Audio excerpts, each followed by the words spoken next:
What's up, guys? As you can see, I'm in the middle of a water change. I still rock it OG with the 5-gallon buckets.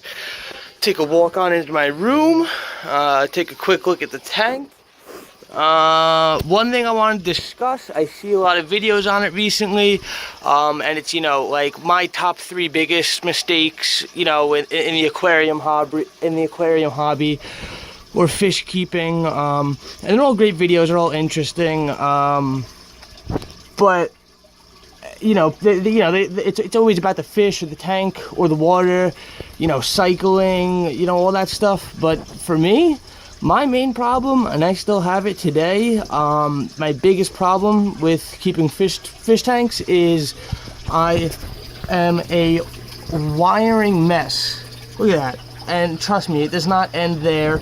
It keeps going all the way across the room into the outlet that's all the way across the room. It is certainly a hazard, very dangerous. Please don't roast me in the comment section for it. But yeah, it's a problem I really do have, a problem I need to take care of.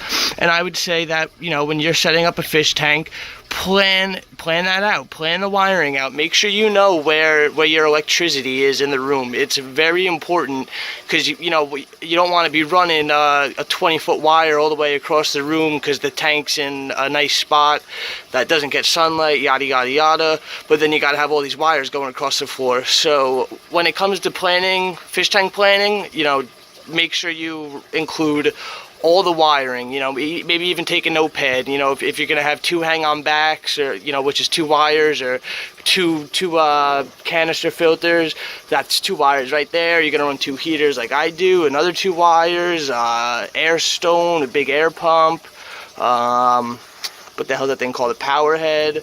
So, you have a lot of electricity going on.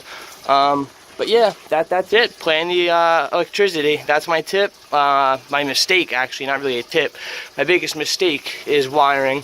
And as you guys could see, the cichlids are enjoying a nice little low tide in the middle of a water change. I love watching them roam around in low tide. I feel like they go, a little closer to the bottom and kind of get a little closer to each other. And I don't know, makes for a good video in my opinion.